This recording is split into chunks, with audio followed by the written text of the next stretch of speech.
वो किसके ऊपर करेगा, एवोल्यूशनरी है तो एवोल्यूशन के ऊपर फोकस करेगा। ओवर ए टाइम, टाइम होगा जो कि क्या होगा, फिक्स्ड होगा, और साइज, स्मॉल साइज की पॉपुलेशन होगी जो फिक्स एनवायरनमेंट में काम करेगी, फिक्स मैकेनिज्म से रिप्रोडक्शन करेगी और इनहेरिटेंस करेगी। तो सब चीज़ें फिक्स्ड है, मतलब सिंपल सा, बहुत सिंपल सा बनाने की कोशिश करते हैं, तो हमने हर जगह पे कंस्ट्रेंट्स लगा दिए, उनको फिक्स कर दिया। इन द सेंस जहाँ वो रहेंगे वो फिक्स्ड होगा, कैसे वो रिप्रोड्यूस करेंगे वो फिक्स्ड होगा, कैसे वो इनहेरिट करेंगे वो फिक्स होगा, तो ये सारी चीज़ें फिक्स्ड हो जाएंगी। तो उसी को कहा जाता है सिंपल एवोल्यूशनरी मॉडल कहा जाता है, और कुछ नहीं है। नॉर्मल एवोल्यूशन को डिफाइन किया फिक्स टर्म के साथ, ठीक है।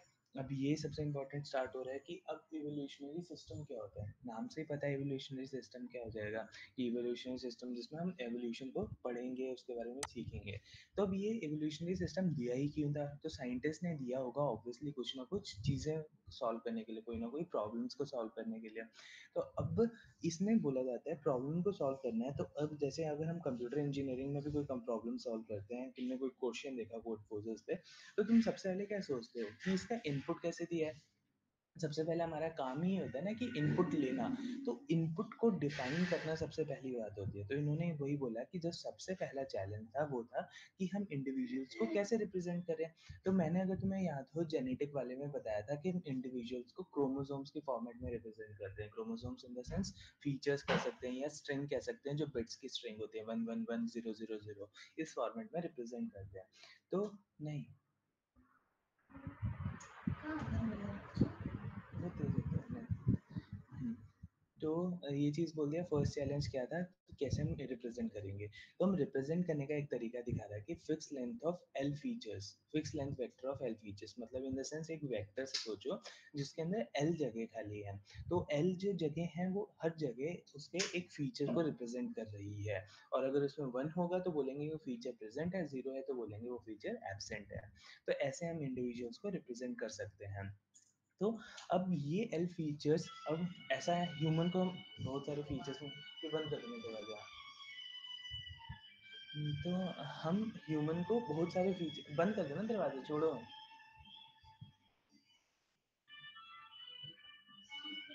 हाँ, तो हम एल फीचर्स की बात कर रहा था मैं, तो फीचर्स जो होंगे वो बहुत सारे हो सकते हैं। इन द सेंस अगर एक ह्यूमन को तुम्हारे सामने रख दूं मैं डिफाइन करने के लिए, तुम बोल सकते हो छोटी नाक है, बड़ी नाक है, काली आंखें, ब्लू आंखें हैं, तो वो सारे फीचर्स क्या हो सकते हैं, डिफर कर सकते हैं।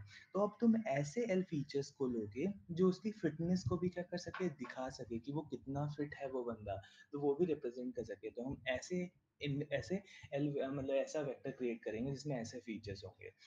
इन्होंने एग्जाम्पल दे रखा है L=5 के लिए, कि हम ऐसे 5 फीचर्स कौन से कंसिडर कर सकते हैं, आई का कलर, हेयर का कलर, स्किन का कलर, हाइट, वेट। तो ऐसे हर बंदे को हम इन 5 से क्या करेंगे, रिप्रेजेंट करेंगे, और इनके अंदर 5 के अंदर वैल्यू डालेंगे, जिसकी वजह से वो इंडिविजुअल्स क्या हो जाएंगे, डिफर कर जाएंगे। तो ये सारे जेनेटिक मेकअप को रिप्रेजेंट कर रहे हैं। इन द सेंस देखो, आई कलर भी जीन से रिलेटेड होता है, कि किसी का ब्लू होता है, किसी का ब्लैक होता है, वो आई कलर हो गया, वो जेनेटिक वाला हो गया। तो ऐसे फीचर जो जीन से रिप्रेजेंटेड होते हैं, उन फीचर्स को जीनोटाइप कहा जाता है, जो जीन से रिप्रेजेंटेड होते हैं। जैसे आई कलर, ये जो हमने ऊपर देखे, जीन से याद रखना। और ऐसे फीचर्स जो तुम्हारी फिजिकल डिस्क्रिप्शन को शो करते हैं, फिजिकल डिस्क्रिप्शन को, उनको फिनोटाइप कहा जाता है। तो तुम अपने इनपुट वेक्टर्स को, जो तुम एल लेंथ का वेक्टर कंसिडर कर रहे हो, दो तरीके के होते हैं, एक जीनोटाइप होता है, एक फिनोटाइप होता है। जीनोटाइप्स कौन से होते हैं, जो जीन्स वाले फीचर्स को कंसिडर करता है। फिनोटाइप इन द सेंस जो फिजिकल ट्रेट्स ऑफ इंडिविजुअल को कंसिडर करता है, फिजिकल, पी से याद रखना, ठीक है, समझ आया। हाँ। ठीक है, तब इन्होंने बोला है कि एक सिंपल हम एवोल्यूशनरी मॉडल का अगर मैं देखूं, सिंपल एवोल्यूशनरी, ठीक है, वी से क्या होता है, वी से क्या होता है, एवोल्यूशनरी कंप्यूटिंग, ईवी पता नहीं क्या है, वी से पता नहीं क्या है, एवोल्यूशनरी मॉडल लिखते हैं, अच्छा एवोल्यूशनरी को ईवी लिखा है, चलो ठीक है। जन सबसे पहले हम, मैंने उसमें भी दिखाया था, अगर तुम्हें जेनेटिक वाला थोड़ा बहुत याद है, फर्स्ट यूनिट में मैंने क्या बोलता था, एक सबसे पहले हमारे पास इनिशियल सेट होता है बहुत बड़ा, तो उसमें से हम एक सेट सबसेट चूज करते थे। मैंने बताया था ना, जेनेटिक वाला बहुत बड़े के ऊपर भी हम क्या कर सकते हैं, इजीली अप्लाई कर सकते हैं। तो वो बहुत बड़े के ऊपर इजीली अप्लाई होता है, फास्टर होता है। तो सबसे पहले वो एक सेट ऑफ सबसेट कंसिडर करता है, जिसमें हम सारे पेरेंट्स को कंसिडर करते हैं, एक सबसेट ऑफ पेरेंट्स निकालता है। उन सबसेट ऑफ पेरेंट्स पे क्या करता है, वो पेरेंट्स में से चूज करता है कि एक पेरेंट लूंगा या दो पेरेंट लूंगा, उसके अकॉर्डिंग मैं डिफाइन करूंगा, रिप्रोडक्शन को डिफाइन करूंगा। जी बंद ही कर दो ना, वापस आ गया। तो मैंने बताया था जेनेटिक वाले में क्या कहते हैं, सबसे पहले एक सबसेट ऑफ फीचर्स को कंसिडर करते हैं। सबसेट ऑफ फीचर्स में क्या होता है, सबसेट ऑफ सॉरी पेरेंट्स को कंसिडर करते हैं। उन पेरेंट्स में से हम एक पेरेंट लेंगे, दो पेरेंट लेंगे, अपने हिसाब से डिसाइड करेंगे। अब क्यों एक का, क्यों, क्योंकि एसेक्सुअल रिप्रोडक्शन भी पॉसिबल होती है। तो हम अपने हिसाब से डिफाइन करते हैं कि कौन सा वाला रिप्रोडक्शन होगी, फिर उसके हिसाब से हम क्या करते थे, पेरेंट्स ऑफस्प्रिंग्स को जनरेट करते थे। ऑफस्प्रिंग कैसे जनरेट होते थे, मैंने बताया जेनेटिक ऑपरेटर्स का यूज किया जाता था। वो रिप्रोडक्शन हो सकता था, वो हो सकता था म्यूटेशन ही, सॉरी, जब वो होता है ना अमीबा में जो होता है वो रिप्रोड्यूस जैसे भी करता है वो सारी चीज़ें, ठीक है। फिर उसके बाद हम क्या करते थे, ये ऑफस्प्रिंग्स पेरेंट्स की तरह सिमिलर हो जाते थे, तो इसको थोड़ा सा वेरिएशन लाने के लिए मैंने बताया था वहाँ पे भी जेनेटिक ऑपरेटर्स यूज होते थे, जैसे कि क्रॉसओवर हो गया, म्यूटेशन हो गया। क्या होते हैं थोड़ी देर में समझा जाएगा, वैसे है नहीं इसमें, लेकिन अगर मैं तुम्हें समझाना चाहूँ तो देखो, जैसे मान लेते हैं थोड़ी बहुत हमारे पास ये one one one one one, ये पांच या छह जो भी हैं, इतना हमारे पास ये एक पेरेंट था, मैं एक सिंगल पेरेंट को कंसिडर कर रहा हूँ, तो ये मेरे पास उसका फीचर वेक्टर है। अगर मैं नॉर्मल बोलूँ कि अगर मैं म्यूटेशन लेके आ रहा हूँ इसके अंदर, म्यूटेशन वर्ड की बात कर रहा हूँ, म्यूटेशन जो है वो ऑपरेटर है, ठीक है। तो म्यूटेशन किस लिए यूज किया जाता है, अभी तुम्हें समझ आ गया होगा। म्यूटेशन इसलिए यूज किया जाता है ताकि मैं अपने इंडिविजुअल में या जो ऑफस्प्रिंग जनरेट हुआ किसी भी पेरेंट से उसके अंदर वेरिएशन ला सकूं, क्या कर सकूं, वेरिएशन। म्यूटेशन नॉर्मली वर्ड से भी तुम्हें पता है कि म्यूटेशन से क्या बनते हैं हमारे, एक्समेन नहीं देखिए क्या,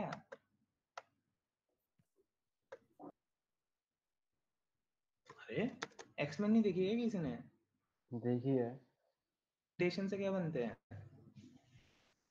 म्यूटेशन से नए इवॉल्व होता है। सुपर ह्यूमन बींग्स बन जाते हैं या कुछ हाँ। बोलते हैं, मेरे को याद नहीं है, ठीक है। बेसिकली उसमें एक नए फीचर्स आ जाते हैं, देखा होगा तुमने अगर एक्समैन देखी है, तो जो भी म्यूटेशन से बना होता है बंदा उसमें एक नया फीचर होता है, कोई आग फेंक सकता है, कोई कुछ कर सकता है, कोई इनविजिबल हो सकता है, तो स्पाइडरमैन। फीचर इंट्रोड्यूस हो जाता है उसके अंदर जो उसके पेरेंट में नहीं था। तो म्यूटेशन का काम ही ये होता है कि जो डीएनए सीक्वेंस है, इसको तुम डीएनए सीक्वेंस की तरह रिज्यूम कर सकते हो, इस डीएनए सीक्वेंस को चेंज करना। तो रैंडमली किसी भी बिट को सेलेक्ट करेगा, मान लो इसने थर्ड वाली सेलेक्ट की, और बाकी सबको वैसे रहने देगा, और उसको क्या कर देगा, उल्टा कर देगा, बाकी पूरा सेम है तुम्हारा, लेकिन बस उसने उस वाली बिट को चेंज कर दिया, तो ये म्यूटेशन होती है। तो इससे हमारे ऑफस्प्रिंग और पेरेंट के बीच में क्या आई, याद रखना, म्यूटेशन किस लिए परफॉर्म किया जाता है, वेरिएशन लाने के लिए, ठीक है।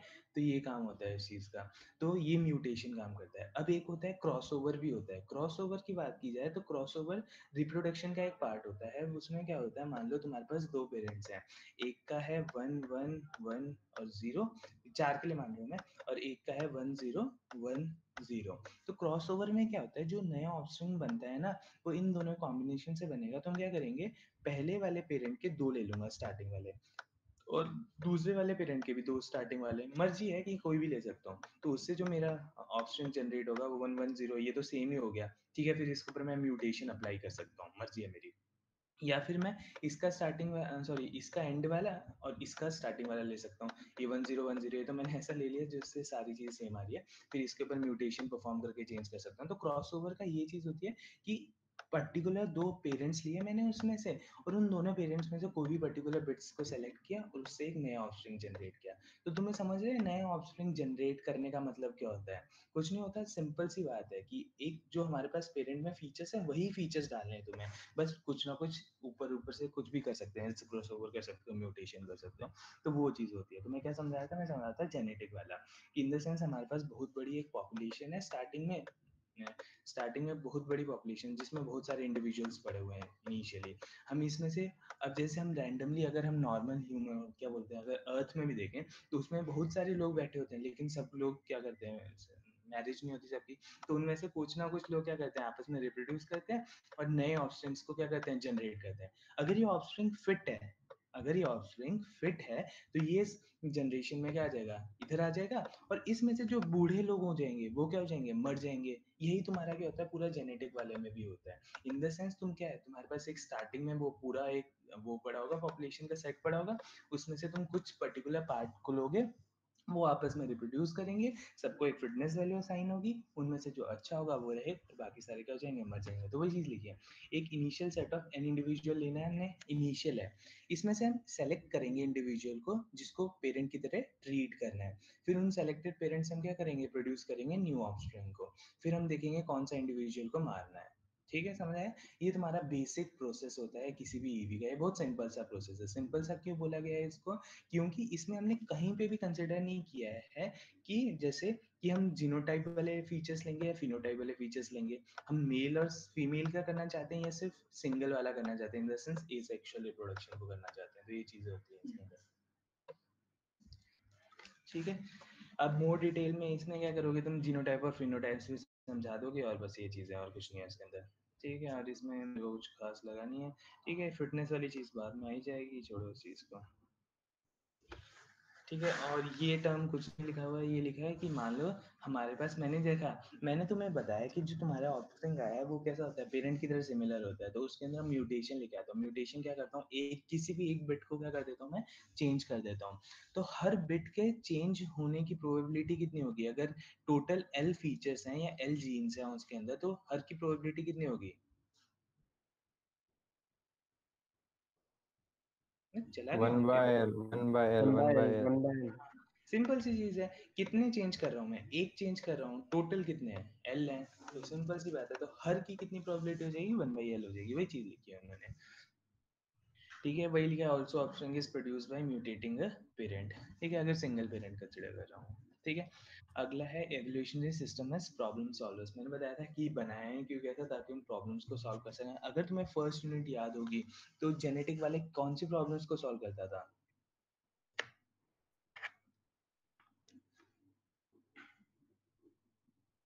क्या क्या एनपी वापस बोल। हार्ड,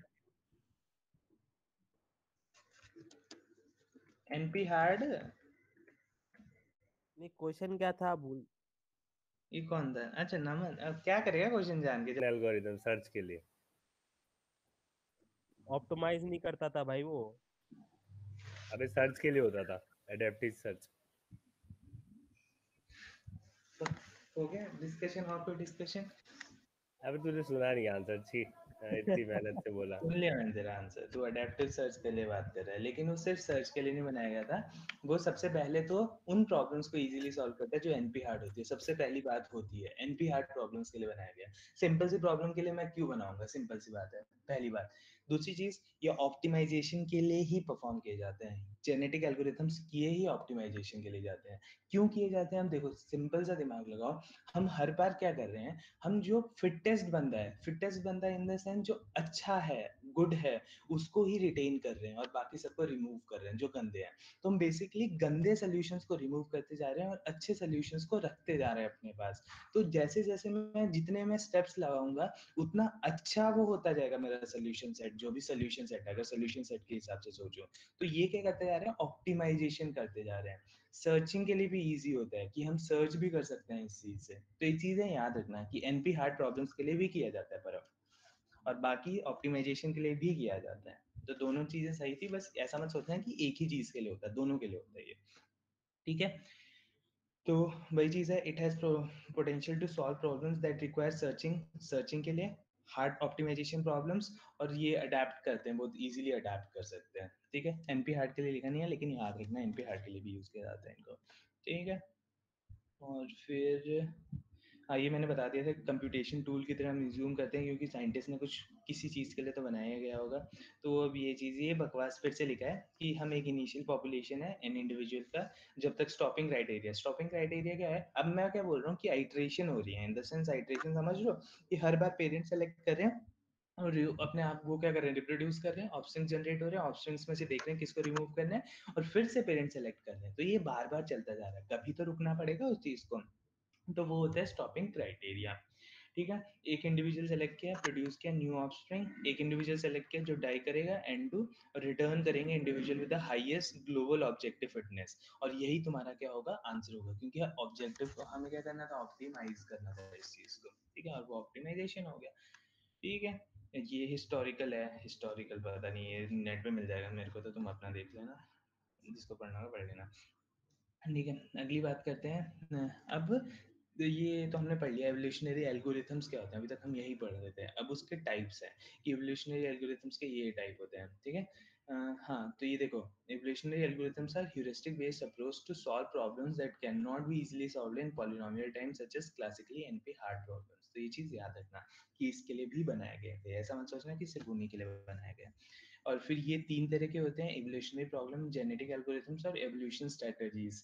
ये जेनेटिक एल्गोरिथम पे बात हो चुकी है, मैंने तुम्हें लगभग हर चीज़ बता दी, ऑपरेटर्स तक के बारे में बता दी, जो कि है नहीं इसमें, लेकिन ये फर्स्ट यूनिट में था तो इस यूनिट में ये नहीं है, तो हमें सिर्फ इन दोनों के बारे में पढ़ना है, और ये दोनों जब पढ़ लेंगे तो खत्म हो जाएगा चैप्टर। ठीक है, तो शुरू करते हैं 8वें पढ़ने से, एवोल्यूशनरी प्रोग्रामिंग। एवोल्यूशनरी प्रोग्राम, अच्छा मुझे, हेलो आवाज़ आ रही है? आ हाँ रही आ है रही आ रही आ रही है। अच्छा, हाँ, तो हम बात कर रहे थे कौन सा, किसकी बात कर रहा हूँ मैं? अच्छा, एवोल्यूशनरी एवोल्यूशनरी प्रोग्रामिंग। प्रोग्राम। तो एवोल्यूशनरी प्रोग्रामिंग की बात की, किसने दिया? एलजे फॉगेल ने दिया था 1962 के अंदर। ठीक है, ये क्या है, इसका काम होता है ना कि ये अडेप्टिव बिहेवियर को मतलब स्टिमुलेट करता है। अडेप्टिव बिहेवियर भी याद रखना कि ये अडेप्टिव भी होते हैं सारे, तो अडेप्टिव बिहेवियर को स्टिमुलेट करने में हेल्प करता है। इन द सेंस अडेप्टिव बिहेवियर तो समझते हो, मैं क्या ही बताऊं उसमें। ठीक है, ये जीए से सब्सटेंशियली डिफरेंशिएट करता है, चीज़ याद रखना। जीए और ये चीज़ अलग क्यों है? क्योंकि ये बिहेवियरल मॉडल के डेवलपमेंट में हेल्प करता है, जेनेटिक मॉडल्स का नहीं। ये क्या है? जेनेटिक है, तो जीन्स वगैरह सारी चीज़ जो नॉर्मल नेचुरल जो चीज़ होती है, और जीन से, ऐसे नाम रखना है, ये जीन से रिलेटेड होता है। ये जीन से नहीं, ये बिहेवियरल मॉडल से रिलेटेड होता है, ऐसे याद रखना। ईपी और जीए के बीच में डिफरेंस, ये डिफरेंस याद रखना। ये बिहेवियरल मॉडल पे काम करता है और ये जेनेटिक मॉडल्स के ऊपर काम करता था। ठीक है, ये बेसिकली उनके बिहेवियर को ऑप्टिमाइज कर रहा है, ये उनके जीन्स को ऑप्टिमाइज कर रहा है, ये है मतलब। ठीक है, तो हमें इंटेलिजेंट बिहेवियर इवॉल्व करने हैं इसके अंदर। ठीक है, और एक कौन से टाइप ऑफ एवोल्यूशन को कंसिडर करता है? फिनोटाइपिक वाले को, मतलब फिजिकल कैरेक्टरिस्टिक्स को कंसिडर करेगा, क्योंकि फिजिकल कैरेक्टरिस्टिक्स को अगर मैं इंप्रूव करूंगा तो उसका बिहेवियर भी क्या हो जाएगा? इंप्रूव हो जाएगा, तो इसलिए फिनोटाइपिक याद रखना।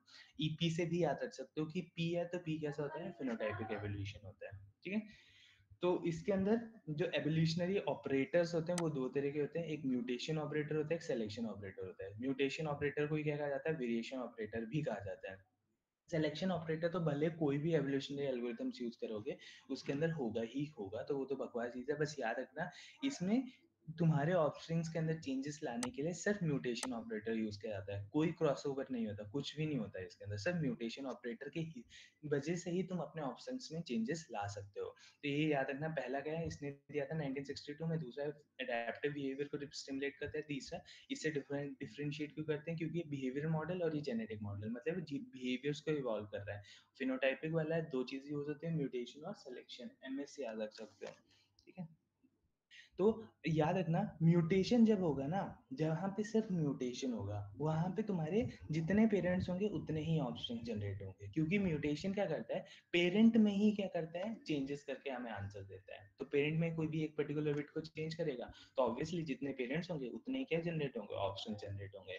तो एम पेरेंट्स हैं तो कितने ऑप्शन जनरेट होंगे? एम ऑप्शन को जनरेट होंगे, चीज याद रखना। ठीक है, अब अगली चीज क्या होती है कि इसमें हम क्या बोल रहे थे? फेनोटाइपिक एवोल्यूशन बोल रहे थे, इन द सेंस हम क्या कर रहे थे? फिजिकल कैरेक्टरिस्टिक्स को कंसीडर कर रहे थे।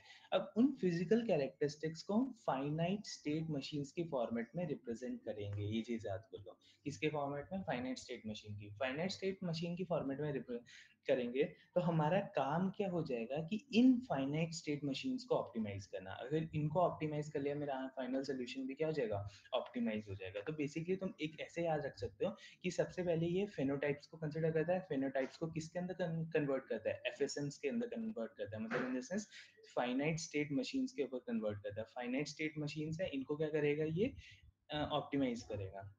अब इनको ऑप्टिमाइज कैसे करेगा? इनको ऑप्टिमाइज करने के लिए इसके पास 5 तरीके के म्यूटेशन ऑपरेटर, तुम्हें पता है एक ही चीज से हम वेरिएशन ला सकते हैं, और जो वेरिएशन लाएगा वही हमें क्या करने में हेल्प करेगा? ऑप्टिमाइजेशन करने में हेल्प करेगा। ये चीज समझते हो ना कि अगर जिससे मैं वेरिएशन ला सकता हूँ मैं उसी से ऑप्टिमाइज कर सकता हूँ। हाँ ठीक है, तो हाँ अब तो यहाँ पे बोल रखा है कि म्यूटेशन है, तो म्यूटेशन 5 तरह के हमारे पास क्या है? म्यूटेशन ऑपरेटर्स हैं। पहला मैं क्या कर सकता हूँ? अगर तुम्हें फाइनाइट स्टेट मशीन्स कुछ पता है क्या होती है फाइनाइट स्टेट मशीन्स?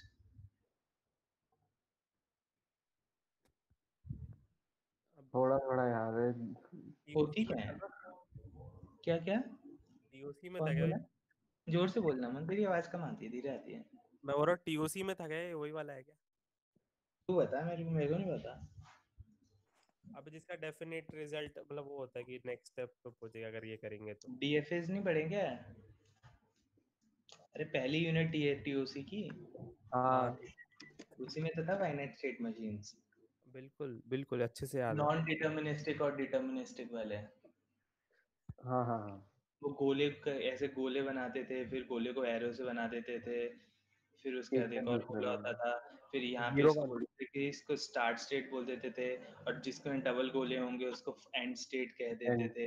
यहाँ पे कुछ ट्रांजिशन होता था, ए लिख देते थे या बी लिख देते थे, मर्जी होती थी। यहाँ पे ऐसा गोला करके भी बना सकते थे, बोल सकते थे कि इसी पे रोटेट कर रहा है, तो ए स्टार करके आता था, ए हैश करके आता था।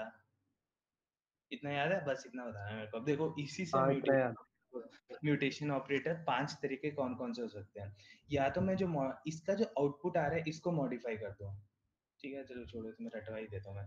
ठीक है, 5 तरह के मॉडिफाई कर दो आउटपुट सिंबल को, या बीच वाला जो ट्रांजिशन स्टेट है उसको और मॉडिफाई कर दो, या फिर तुम अपने एक, अब 3 चीजें होती हैं, इंसर्ट अपडेट डिलीट होती है ना, वही ये 3 तो इंसर्ट अपडेट डिलीट है, कि एक स्टेट को डिलीट करो, एक स्टेट को ऐड करो, एक स्टेट को मॉडिफाई करो। ठीक है, ये तो स्टेट ट्रांजिशन है, वैसे स्टेट याद कर लो। ठीक है, और एक लास्ट चीज क्या है, ऐसे याद कर लो कि एक इनपुट है, सॉरी एक इनिशियल स्टेट है, फाइनल स्टेट है, आउटपुट को फाइनल स्टेट याद कर लो। या तो तुम अपने इनिशियल स्टेट को चेंज कर लो या अपने फाइनल स्टेट को चेंज कर लो, तो ऐसे 5 तुम्हें याद हो जाएंगे normally. Insert add delete, sorry add insert update, ये 3 तो याद रहेंगे। ऐड कर देंगे, स्टेट को ऐड किया, डिलीट किया, और एक मॉडिफाई कर दिया स्टेट के ट्रांजिशन को, स्टेट को नहीं स्टेट के ट्रांजिशन को। और इनिशियल और फाइनल स्टेट याद रख लेना, कि इनिशियल को चेंज कर रहे हैं और फाइनल को, final in the sense output को चेंज कर रहे हैं। तो ये 5 तरह के क्या होते हैं, तुम्हारे म्यूटेशन ऑपरेटर्स होते हैं, जो कि इसके अंदर पॉसिबल है। और मैंने तुम्हें बता दिया सिर्फ किसका यूज करता है, म्यूटेशन का यूज करता है, और क्रॉसओवर का यूज नहीं करता है। और म्यूटेशन का यूज करने की वजह से इसमें जितने पेरेंट्स होते हैं उतने ही ऑफस्प्रिंग्स जनरेट होते हैं। कौन सा कंसिडर करता है, फेनोटाइपिक वाला। किसने दिया था, एलजे फोगल ने 1962। किसके लिए यूज किया जाता है, एडेप्टिव बिहेवियर्स या बिहेवियरल मॉडल्स को जनरेट करने के लिए, इंटेलिजेंट बिहेवियर्स को फाइनाइट स्टेट मशीन्स के फॉर्मेट में प्रेजेंट करते हैं, और इन्हीं को ऑप्टिमाइज करना होता है। ऑप्टिमाइज करने के लिए म्यूटेशन होता है, म्यूटेशन में 5 तरह के पॉसिबल होते हैं, 5 तरह के पॉसिबल तुम्हें याद कर दिया। और ये बकवास है, तुम्हें पता ही है। इनिशियल पॉपुलेशन लो, इनिशियल पॉपुलेशन में से क्या करते जाओ, डिबेट करते जाओ, पहले पेरेंट्स कंसिडर करो, उससे ऑफस्प्रिंग्स को जनरेट करो, ऑफस्प्रिंग पे क्या अप्लाई करो, म्यूटेशन अप्लाई करो, म्यूटेशन की वजह से, और फिर हर ऑफस्प्रिंग को क्या दे दो, एक फिटनेस वैल्यू दे दो, और उसके अकॉर्डिंग इवैल्यूएट कर दो। ठीक है, अब क्या है, अब हमारे पास ऑफस्प्रिंग आ गया, पेरेंट्स आ गया, इनमें से हमें किसी एक को क्या करना पड़ेगा, रिमूव करना पड़ेगा। रिमूव करने के लिए इसके लिए क्या यूज किया जाता है, क्या यूज किया जाता है, स्टोकेस्टिक टूर्नामेंट यूज किया जाता है। ये तुम्हें बाद में समझ आएगा, लेकिन ये टर्म याद रख लेना कि इसके अंदर क्या यूज किया जाता है, स्टोकेस्टिक टूर्नामेंट। ये मैं तुम्हें बाद में भी याद दिला दूंगा, यहाँ पे था, लेकिन अभी इस चीज को याद कर लो, स्टोकेस्टिक टूर्नामेंट यूज किया जाता है, जिससे हमें पता चल जाता है कि किसको हमें रिटेन करना है और किसको हमें रिटेन नहीं करना है। ये सूडो कोड है जो हम याद नहीं करेंगे। फिर अगला है मेन कंपोनेंट्स। सबसे पहले इनिशियलाइजेशन। इनिशियलाइजेशन का काम क्या है, इनिशियल पॉपुलेशन को जनरेट करना, जो रैंडमली सेलेक्ट करेंगे इंडिविजुअल सॉल्यूशंस को, इनिशियल पॉपुलेशन को जनरेट करना। एवोल्यूशन, इवैल्यूएशन, इवैल्यूएट करना। इवैल्यूएट किस पे करेंगे, फिटनेस के बेसिस पे इवैल्यूएट करेंगे। ठीक है, अभी देखो इसको थोड़ा समझते हैं। फिटनेस के बेसिस पे इवैल्यूएट करते हैं, तो फिटनेस क्या होगा, कुछ एक फंक्शन होगा जो उसकी क्या है, कुछ वैल्यू देगा, बताएगा कितना वो फिट है। अब हमें इसके अंदर हम किसके ऊपर काम कर रहे थे, बिहेवियरल मॉडल्स को देख रहे थे ना, बिहेवियरल मॉडल्स को इवॉल्व करने की कोशिश कर रहे थे। तो ये जो फिटनेस फंक्शन है वो उसकी बिहेवियरल एरर को रिप्रेजेंट करता है। ऐसे याद रखना कि बिहेवियरल मॉडल को इवॉल्व कर रहे थे, तो बिहेवियरल एरर को रिप्रेजेंट करता है इसका फिटनेस फंक्शन, कि वो कितना उसके अंदर एरर है विद रिस्पेक्ट टू एनवायरनमेंट। समझ लो कि इस बंदे को एनवायरनमेंट में रख दूं तो इसका बिहेवियर कितना खराब है इस एनवायरनमेंट के हिसाब से, अगर मैं सोचने बैठ जाऊं। ठीक है, तो एब्सोल्यूट फिटनेस मेजर जो होता है वो उसको एनवायरनमेंट के हिसाब से उसकी फिटनेस वैल्यू को बताता है। ये चीज समझ आई, नहीं आई तो बोल दो, हाँ फिर से हाँ बताता हूँ। हाँ हैं, ठीक है। मतलब ठीक है, फिटनेस बिहेवियर के बेसिस पे चेक करता है ना। हाँ, तो हाँ, क्या चीज, फिटनेस को बिहेवियर एरर के थ्रू चेक करता है ना, कि मतलब बिहेवियर नहीं में। नहीं नहीं, फिटनेस बिहेवियर एरर नहीं है। फिटनेस चेक नहीं करता है इसमें। फिटनेस फंक्शन के बारे में डिफाइन किया है कि फिटनेस फंक्शन क्या होता है। फिटनेस फंक्शन को तू एक एफ मान ले, एक फंक्शन है जिसके अंदर तू अगर इंडिविजुअल पास करेगा, जो ऊपर से इंडिविजुअल आ रहा है, तो वो एक वैल्यू देगा। वैल्यू देगा, मान ले इसने वैल्यू दे दी 0.5, मेरे को 0.4, मेरे को एक वैल्यू दे दी। ये बताएगी वैल्यू कि इसका जो बिहेवियर है ना, वो 0.4 या 40% हमारे एनवायरनमेंट से डिफर करता है। इसका मतलब ये होगा। अच्छा ठीक है। समझ गया? एक वैल्यू दे रहा है। फिटनेस फंक्शन का कुछ काम नहीं होता, वो एक वैल्यू देना होता है जो हमें बताता है कि वो इंडिविजुअल कितना फिट है या कितना खराब है विद रिस्पेक्ट टू एनवायरनमेंट। इसी को एब्सोल्यूट फिटनेस फंक्शन भी बोला जाता है। एब्सोल्यूट फिटनेस फंक्शन है, वो बताता है कि हमारा कितना जो इंडिविजुअल है वो एनवायरनमेंट के रिस्पेक्ट में कितना फिट है या कितना एरर है। जैसे इसमें याद कर लेना कि ईपी में जो फिटनेस फंक्शन है वो बिहेवियर एरर को दिखाता है, रिप्रेजेंट करता है। समझ आया? ठीक है। ठीक है। अब ये चीज याद कर लेना कि हम सर्वाइवल, जो ईपी में हम सर्वाइवल देखते हैं वो तुम्हारे एब्सोल्यूट के हिसाब से नहीं होता। किसके हिसाब से होता है? रिलेटिव के हिसाब से होता है। रिलेटिव की बात करो तो रिलेटिव सिंपल सी बात होगी, रिलेटिव किसके रिलेशन में होगा? अगर तुम्हारे पास दो इंडिविजुअल्स हैं तो ऑब्वियसली रिलेटिव इन दोनों के बीच में होगा ना, कि दो इंडिविजुअल आपस में कैसे हैं, कौन सा ज्यादा अच्छा है। ये ज्यादा अच्छा, चलो इसको रिटेन कर लेता हूँ। ये रिलेटिव फिटनेस मेजर होता है। रिलेटिव फिटनेस मेजर हमें क्या देता है कि एक पर्टिकुलर इंडिविजुअल जिसके लिए मैं कैलकुलेट कर रहा हूँ वो बाकी एक, हम कैसे कैलकुलेट करते हैं, चलो इसमें इन्होंने जैसे बताया कि हम क्या करते हैं, रैंडमली हम एक ग्रुप ऑफ पीपल सेलेक्ट कर लेते हैं, ठीक है। और एक और बंदा है, दो चीजें हमारे पास, एक हमने रैंडमली पीपल सेलेक्ट कर लिए ग्रुप ऑफ पीपल, और एक वो बंदा है जिसके लिए मेरे को फिटनेस रिलेटिव फिटनेस मेजर को निकालना है। तो मैं क्या करूंगा, देखूंगा कि ये जो मैंने अपना एक बंदा निकाला, ये मेरा बाकी जो मैंने ग्रुप सेलेक्ट किया था इससे कितना अच्छा है। समझ रहे हो? जैसे मान लो कि मेरे पास, मैं वही अगर मैंने उंगलियों में दिखा दिया, ये एक बंदा है मेरे पास जिसके लिए मेरे को फिटनेस रिलेटिव फिटनेस मेजर निकालना है। मैं क्या करूंगा, अपने में से जो पॉपुलेशन है उससे एक ग्रुप ऑफ पीपल सेलेक्ट करूंगा, देखूंगा कि ये बंदा इन ग्रुप ऑफ पीपल के रिस्पेक्ट में कितना फिट है, इन द सेंस कितना इसका बिहेवियर एरर कम है, वो चेक करूंगा। तो ये होती है रिलेटिव फिटनेस मेजर, जिसको मैं कैलकुलेट करता हूँ किसी ग्रुप ऑफ पीपल के रिस्पेक्ट में कैलकुलेट करता हूँ। एब्सोल्यूट फिटनेस मेजर में किसके रिस्पेक्ट में कैलकुलेट कर रहा था? एनवायरनमेंट के रिलेटिव। लेकिन ये क्या है, एक स्कोर है जिसको कंप्यूट करता है, जो क्वांटिफाई करता है how well an individual compares with a randomly selected group of competing individuals. अब समझ आया?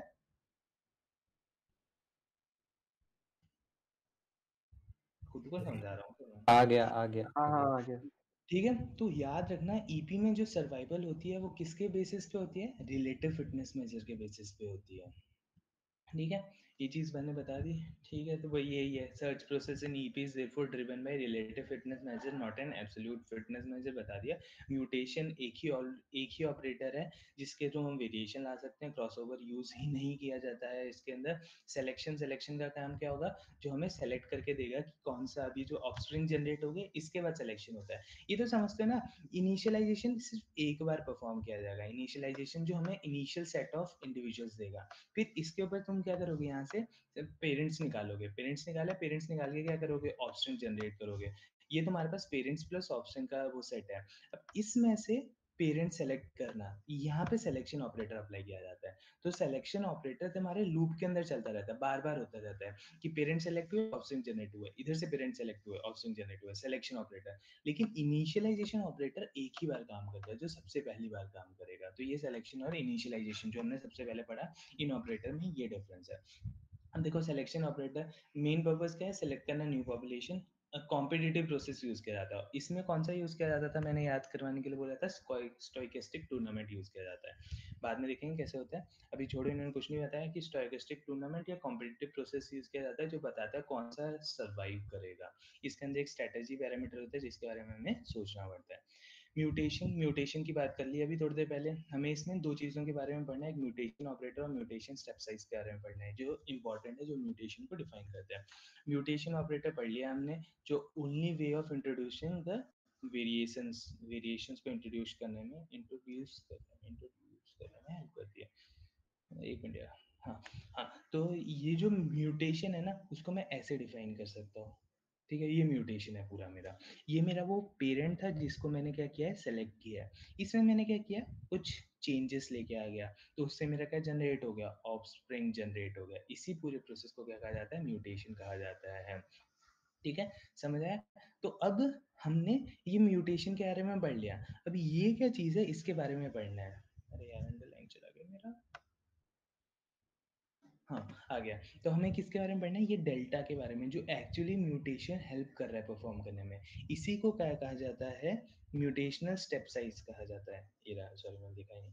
ठीक है, तो हमें यही दो चीज़ें पढ़नी थी, एक म्यूटेशन ऑपरेटर परफॉर्म करना था, एक म्यूटेशन स्टेप साइज। तो म्यूटेशन ऑपरेटर ये पूरा चीज़ हो गया, म्यूटेशन स्टेप साइज को क्या हो गया? ये चीज़ होगी। ठीक है, म्यूटेशन स्टेप साइज की बात की जाए तो ऐसा दिखता है वो, उसका फॉर्मूला ये होता है 5 sigma J N into N, पता नहीं ईटा आई जे टी जो भी है। ठीक है, तो 5 को क्या कहा जाता है? स्केलिंग फंक्शन कहा जाता है। होता क्या है बेसिकली, हमें क्या करना है, इसके अंदर थोड़ा सा चेंज लेके आना है, इसके कहीं ना कहीं बिट्स में चेंज लेके आना है। चेंज लाने के लिए क्या डाल दूं मैं इसके अंदर? नॉइज डाल देता हूँ। नॉइज डाल दोगे तो ऑब्वियसली क्या हो जाएगा, उसके अंदर चेंज आ जाएगा। नॉइज इन द सेंस समझ लो, आउटलायर्स डाल दो, तो आउटलायर्स से क्या होता है? हमारा मॉडल चेंज हो जाता है। ऐसे याद रख सकते हो अगर तुम्हें ऐसे याद है। ठीक है, तो वही चीज है। ये 5 बताता है कि कितना नॉइज इसके अंदर इंट्रोड्यूस करूं मैं, इसके अंदर डेल्टा के अंदर। तो 5 का काम क्या होता है? जो बताता है that scales the contribution of noise. तो ये जो सिग्मा है ना, ये नॉइज को रिप्रेजेंट कर रहा है। इसको स्ट्रेटजी पैरामीटर भी कहते हैं, अगर तुम्हें याद रखना है। ये नॉइज के बारे में बताता है कि कितना, कौन सा नॉइज यूज कर रहे हो वगैरह, कौन सा आउटलायर यूज कर रहे हो। ठीक, ये बताता है कितना उस आउटलायर है उस नॉइज को यूज करना है। ईटा के बारे में मेरे को आइडिया नहीं, क्योंकि उन्होंने दिया नहीं है। समझ आ रहा है कि उड़ रहा है? ये वाला और थोड़ा सा बता दो, तो ये वाला फॉर्मूला वाला एक बार। देख, म्यूटेशन ऑपरेटर इतना तो समझ आया था कि पेरेंट था, उसमें हमने कुछ चेंजेस लेके आए तो हमारे पास एक ऑप्शन जनरेट हुआ, यही म्यूटेशन होता है। अब ये चेंजेस लेके आते हैं, इसको क्या कहा जाता है? म्यूटेशनल स्टेप साइज कहा जाता है। अब इसके बारे में पढ़ना है, म्यूटेशनल स्टेप साइज होता कैसे, क्या होता है। तो अगर मैं इसमें चेंजेस लाना चाहूँ तो किसका यूज कर सकता हूँ मैं? नॉइज का यूज कर लूँ। कुछ जबरदस्ती की चीज घुसा दूँ, आउटलायर्स घुसा दूँ, नॉइज घुसा दूँ, तो वो चीज घुसाने में कौन हेल्प करता है? ये डेल्टा घुसाने में हेल्प करता है। अब डेल्टा का फॉर्मूला कैसा होता है? ऐसा दिखता है। तो इसमें ये जो सिग्मा है, ये बताता है कौन सा आउटलायर मैं यूज करना चाहता हूँ। Outlier in the sense noise होता है यहाँ पे। तो कौन सा नॉइज मैं यूज करना चाहता हूँ, इसको कहा जाता है स्ट्रेटजी पैरामीटर कहा जाता है। 5, कितना उस नॉइज को यूज करूं मैं इसके अंदर, कितना, थोड़ा यूज करूं, ज्यादा यूज करूं, एक यूज करूं, दो यूज करूं, वो मर्जी होती है, वो बताता है 5। ये होता है तुम्हारा पूरा, बस इतना है। इसी को बोला जाता है म्यूटेशनल स्टेप साइज कहा जाता है। बस इसको ठीक है, इसको स्केलिंग फंक्शन कहते हैं और इसको स्ट्रेटजी पैरामीटर कहा जाता है। बस इतना याद रखना है तुम्हें। ठीक है, ठीक अब स्केलिंग फंक्शन के इसकी भी अलग अलग प्रॉपर्टीज होती हैं। नॉन अडेप्टिव, इसकी वजह से, सॉरी, इसकी वजह से तुम्हारे जो ईपीज होते हैं ना, वही 3 तरह के बन जाते हैं। नॉन अडेप्टिव, डायनेमिक और सेल्फ अडेप्टिव, 3 तरह के। किसकी वजह से? तुम्हारे स्केलिंग फंक्शंस की वजह से जो आते हैं। तो अब क्या होते हैं नॉन अडेप्टिव में, क्या होगा? किसकी वजह से आ रहे हैं? 5 की वजह से। तो 5 के अंदर चेंजेस की बात करें, ये जो non adaptive, dynamic, self adaptive है ना, तो 5 के बारे में बात कर रहे हैं, या फिर इसके बारे में, क्योंकि जो 5 है वो इसको डिफाइन करेगा। तो स्टेप साइज के बारे में, कि इसमें स्टेप साइज कैसा रहेगा? नॉन अडेप्टिव है तो स्टैटिक रहेगा। डायनेमिक वाले में स्टेप साइज क्या रहेगा? चेंज होता रहेगा। सेल्फ अडेप्टिव और डायनामिक वाले में चेंज डिफरेंस क्या होता है? दोनों में चेंज होगा ऑब्वियसली, तुम अगर दिमाग लगाओगे तो डायनामिक वाले में होता है जो चेंजेस होंगे ना, वो फंक्शन के हिसाब से होंगे। एक डिटर्मिनिस्टिक फंक्शन, उस डिटर्मिनिस्टिक फंक्शन को फाई कहा जाता है। वो फंक्शन होता है fitness of individual, in the sense जो तुम्हारा ये स्टेप साइज जो चेंज हो रहा है, वो इंडिविजुअल के फिटनेस के हिसाब से चेंज हो रहा है कि इंडिविजुअल कितना फिट है। लेकिन सेल्फ अडेप्टिव में वो उसको हम सीखते जाते हैं खुद ब खुद। जब हम ये निकाल रहे होंगे, जब हम म्यूटेशन परफॉर्म कर रहे होंगे, तो हम उसको सीखेंगे, देखेंगे कि कितना मेरे को लगाना चाहिए, इस टाइम कितना लगाना चाहिए, इस टाइम कितना लगाऊं। तो ये चीज होता है सेल्फ अडेप्टिव। वो खुद ब खुद अडेप्ट करता है, जैसे न्यूरल नेटवर्क में होता है ना, अपना वेट्स को अडेप्ट करता जाता है। हर बार इनपुट दोगे, हर बार आउटपुट दोगे तो अलग होगा। तो ये चीजें होती है इसके अंदर। समझ आया? तीन तीन तरह के क्यों बने थे? क्योंकि स्केलिंग फंक्शन के टाइप की वजह से। स्केलिंग फंक्शन के टाइप मतलब इन द सेंस स्टेप साइज की वजह से। तो नॉन अडेप्टिव में स्टैटिक रहेगा कौन? जो तुम्हारे स्टेप साइज है। डायनेमिक में वो चेंज होता रहेगा, किसकी वजह से? डिटर्मिनिस्टिक फंक्शन की वजह से, जो कि इंडिविजुअल की फिटनेस के ऊपर डिपेंड करेगा। और सेल्फ अडेप्टिव में खुद ब खुद क्या करेगा? एक दूसरे को लर्न करेगा, सीखेगा, पता करेगा उसके बारे में, तो फिर उसके बाद चेंज करेगा किसके अंदर? स्टेप साइज के अंदर। समझ आए इतनी सी चीज? कि नहीं आए? कुछ भी नहीं आए तो बोल दो। सॉरी, आ गई ना? आगे आगे। ठीक है, तो इसको क्या कहा जाता था?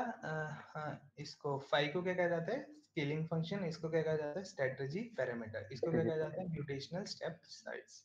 तो अब हमने इसके बारे में पढ़ लिया, डेल्टा के बारे में, 5 के बारे में देख लिया, सिग्मा के बारे में देखते हैं। सिग्मा सिग्मा के बारे में देखने के लिए तो इसी को क्या कहा जाता है, स्ट्रेटेजी पैरामीटर कहा जाता है। याद रखना हर इंडिविजुअल को हम फजी सेट की तरह रिप्रेजेंट करते हैं। ऐसे अगर याद रखने के लिए तुम अगर चाहते हो तो हर इंडिविजुअल को हम एक ट्यूपल की फॉर्मेट रिप्रेजेंट करेंगे। एक्स आई क्या हो जाएगी, उसकी इंडिविजुअल की वैल्यू, और ये सिग्मा क्या हो जाएगा, उसका खुद का स्ट्रेटेजी पैरामीटर। तो हर बंदे का अपना खुद का क्या होता है, एक स्ट्रेटेजी पैरामीटर होता है। तो ऐसे याद रख सकते हो कि ईपी में हर बंदे को हम एक ट्यूपल्स की फॉर्मेट में रिप्रेजेंट कर रहे हैं, जिसमें पहले तो उसकी खुद की वैल्यू होगी और दूसरा क्या होगा, उसका स्ट्रेटेजी पैरामीटर होगा।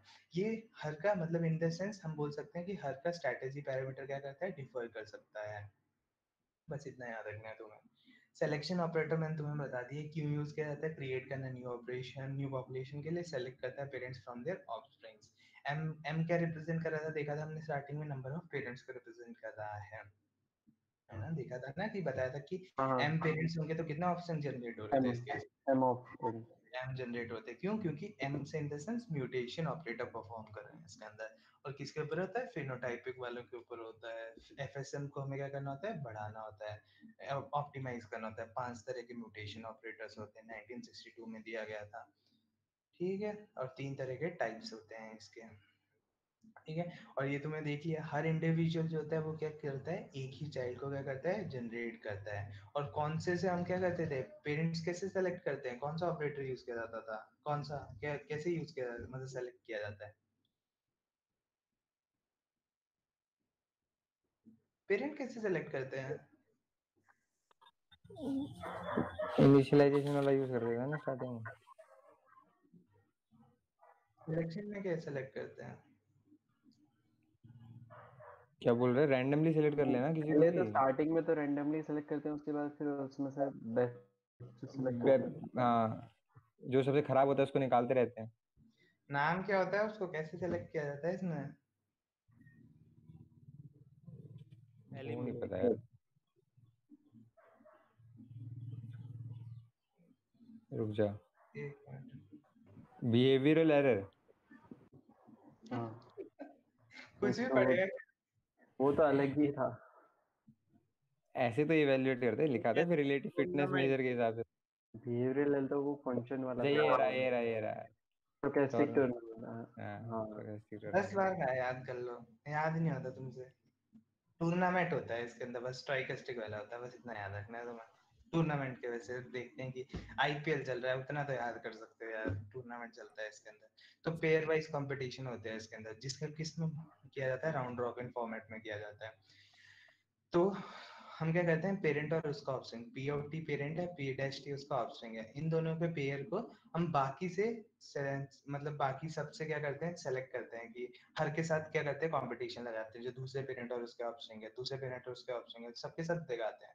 और फिर अगर ये अच्छा होता है तो विन दे देंगे, दूसरे वाले को क्या देंगे, लूज दे देंगे। और फिर एंडिंग में उनको सेलेक्ट कर लेंगे, उन लैम्डा या म्यू को, म्यू जितने पेरेंट्स है उतने सेलेक्ट रहेंगे, हमेशा एम ही पेरेंट्स रहेंगे, इतना मान लो। इधर एम को म्यूट दे रखा है, तो हम क्या करते हैं कि एंडिंग में उन म्यू को या उन एम को सेलेक्ट कर लेते हैं जिनका सबसे ज्यादा विन होती है। तो समझा है कैसे काम करता है, कुछ नहीं करना।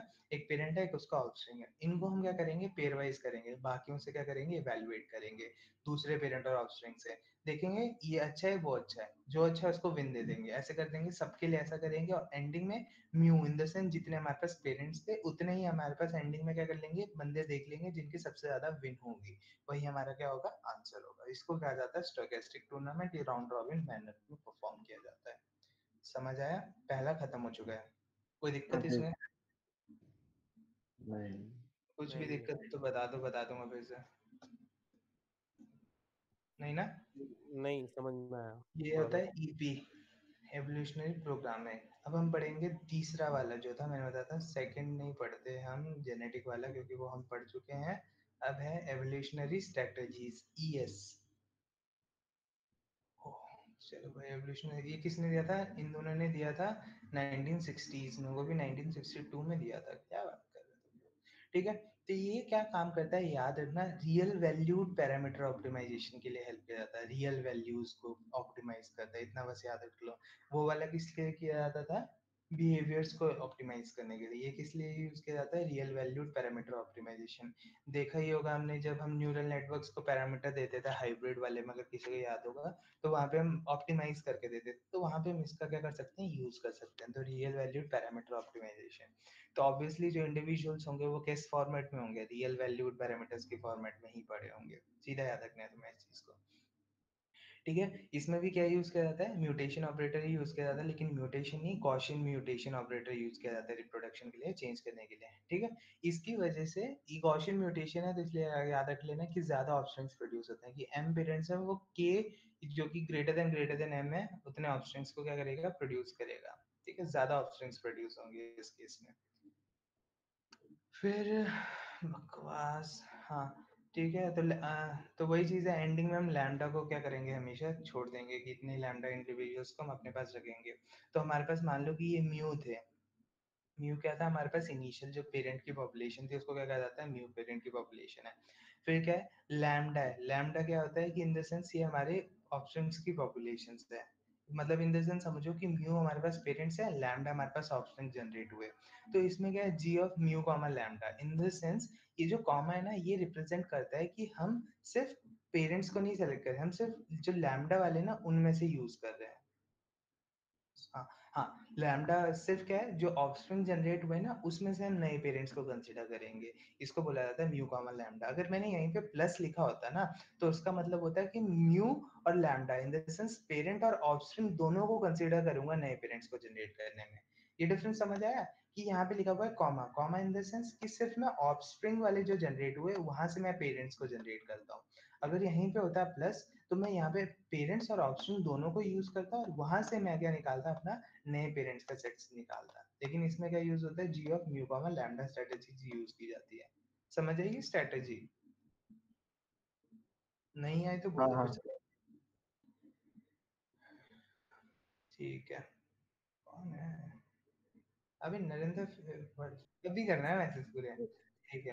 Canonical versions of the ES, ये कि इसके अलग अलग टाइप्स हैं, जैसे मैंने बताया ना, इसके अंदर mu comma lambda strategies use होती है।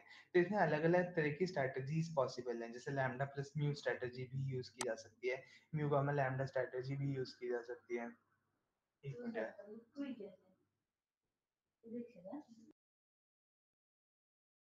बता रहा था कि इसमें स्ट्रैटेजीज जो होती हैं वो दो तरह की स्ट्रैटेजीज पॉसिबल है, जो मैंने तुम्हें समझा दी। एक है mu by P comma lambda, mu plus मन G comma lambda, mu by P plus lambda. इसको म्यू लैम्डा स्ट्रैटेजी कहा जाता है, इसको mu plus lambda strategy. Comma notation plus notation.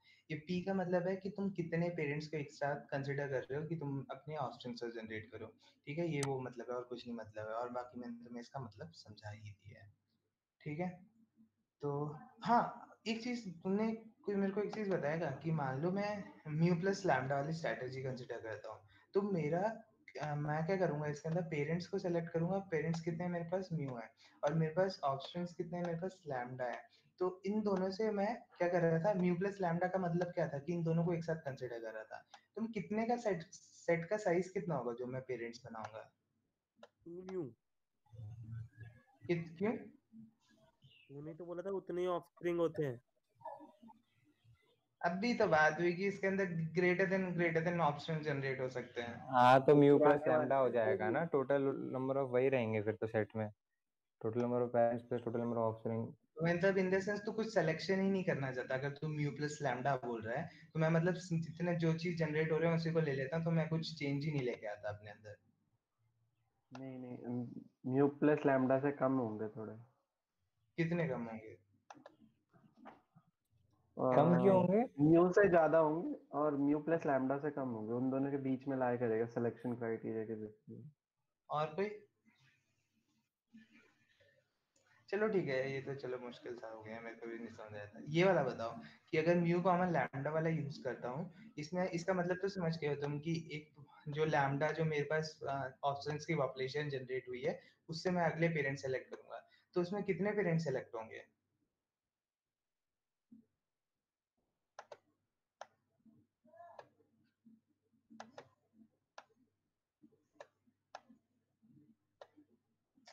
Parents कितने हैं?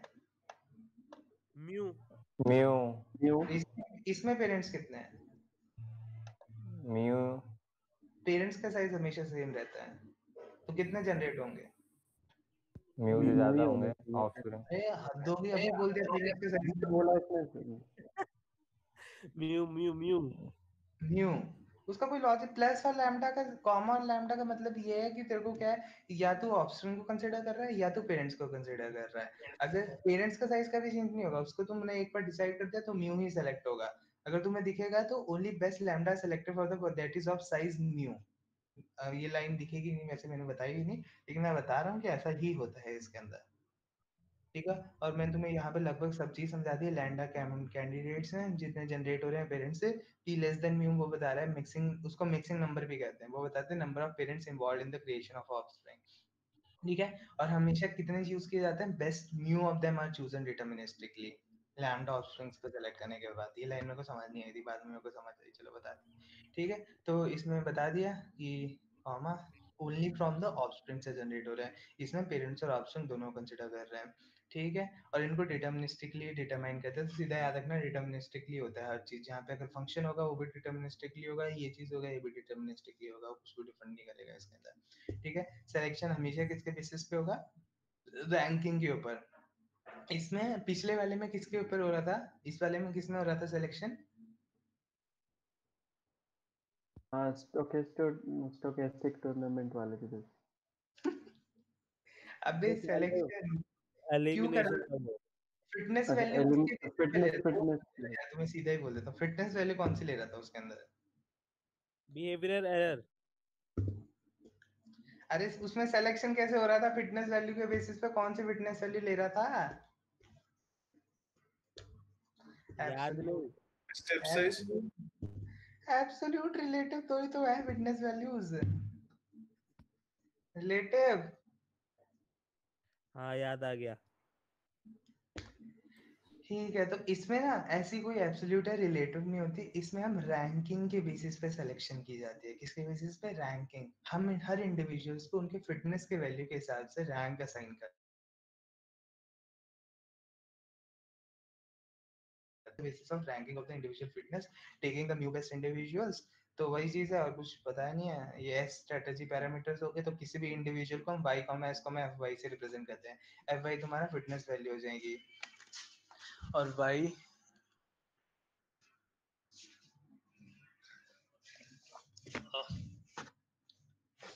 y क्या हो जाएगा तुम्हारा रिप्रेजेंट करने के लिए? y, s, y है, fy तुम्हारा फिटनेस वैल्यू हो जाएगी, s तुम्हारा स्ट्रेटजी पैरामीटर है, और y तुम्हारा इनिशियल वही वैल्यू है। जो वेक्टर बोलता था ना हर इंडिविजुअल को रिप्रेजेंट करने के लिए, तो वो पैरामीटर वेक्टर है y तुम्हारा। सिंपल सी बात है, और ये तुमने देख ही लिया है कि म्यू हमारे पास पेरेंट्स है, उसमें से हम लैम्डा ऑफस्प्रिंग जनरेट करेंगे, उसमें से हम क्या करेंगे, कंबाइन करेंगे उन चीजों को। वो बकवास ही है, बकवास लिखा है इसके अंदर, बाकी तुम्हें बता ही रखा है मैंने। और यही बता रखा है कि हम सिर्फ ऑफस्प्रिंग से जनरेट करें, यहाँ से दोनों से जनरेट करें, प्लस और कॉमन नोटेशन।